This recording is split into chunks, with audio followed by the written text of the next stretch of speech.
Assalamu alaikum. Today our topic is about the section number 29, 30, 31, 34, 3, 34. 29 examination for registration as a pharmacist. Subsection number 1. For the purpose of registration as a pharmacist, the provincial council shall, after giving notice in this behalf, hold examination twice in every year. Subsection number 2. An examination under subsection 1 shall be held at such place in province as the provincial government or the provincial council may decide. Subsection number 3.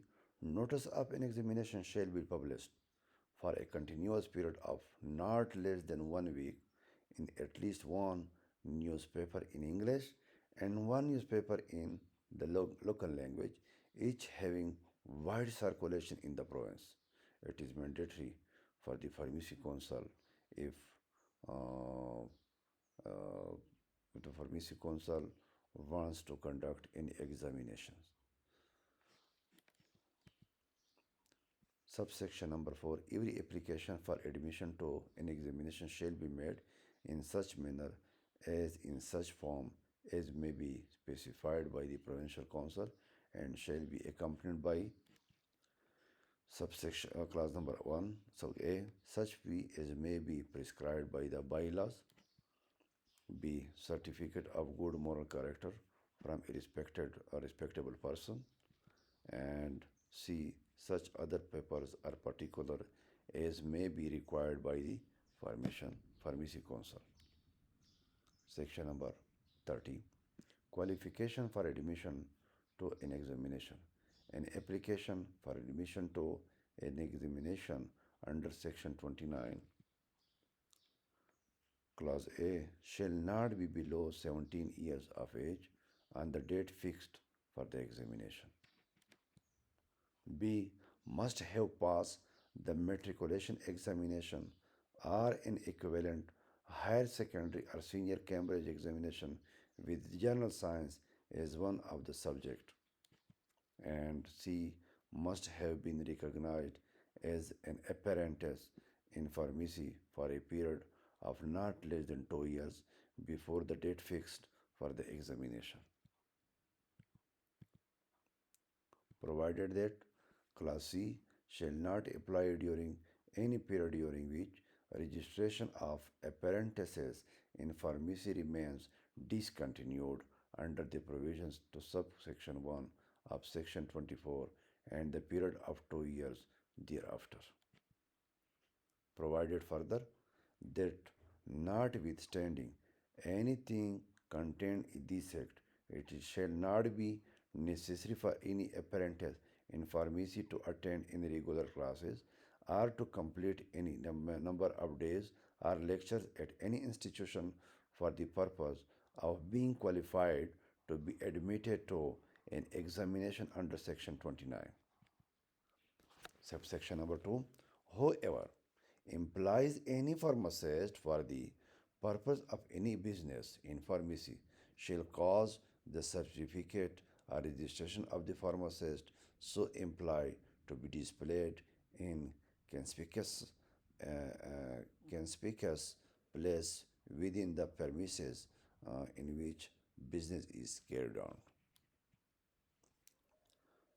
Subsection number 3, however, contravene the provision of subsection number 1 or subsection number 2 shall be punishable with imprisonment of either description for a term which may extend to 6 months or with a fine which may extend to 1,000 rupees or with both.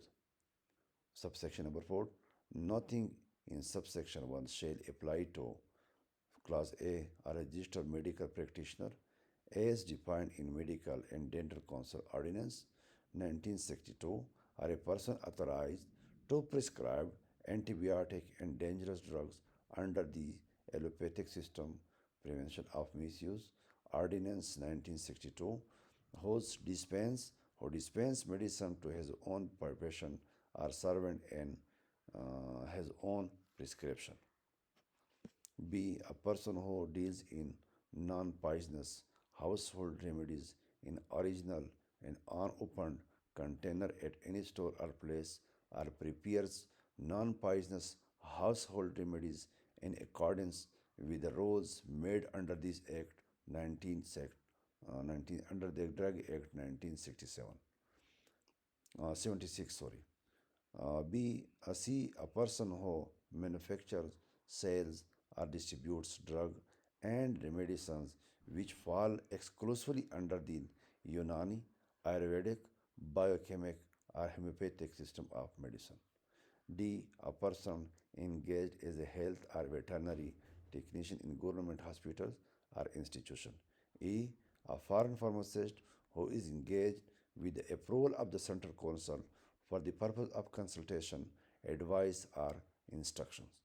F, an appropriate, sorry, an apprentice in pharmacy during the period of 4 years from the commencement of the Pharmacy Act 1973 or during such further period as the federal government may by notification in the official gazette specified this and in this behalf. Section 32, cognizance of offenses, etc.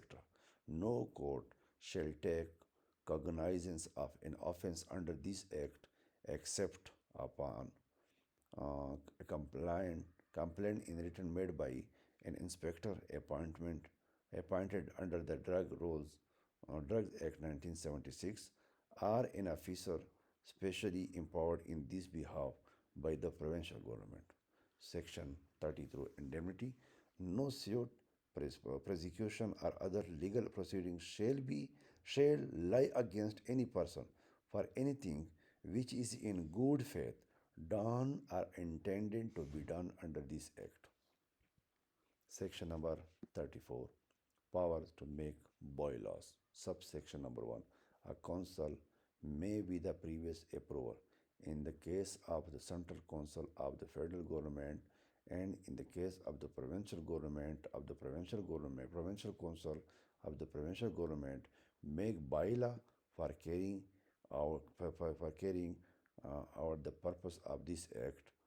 Number 2, subsection number 2, in particular and without prejudice to the generality of the foregoing power, such bylaws may provide for all or any of the following matter, namely, clause number A, the procedure for the meeting of the council and of its committees.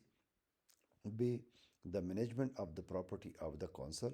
C, the maintenance and audit of the accounts of the council. D, the procedure for election of the vice president. E, the powers and duties of the president, vice president, and other members of the council. F, the terms and conditions of service of the secretary and other officers and staff of the council. G, fees to be prescribed under this act. And H, such other matter as are required by this act to be provided for by bylaws are considered necessary for the efficient performance of the function of the council. Subsection number 3, until such time as the bylaws are made, the president of the council may issue such instruction as he may consider necessary to regulate all or any of the matters specified in subsection 2, and any such instructions shall stand rescinded upon the making of bylaws by the council. Thank you so much.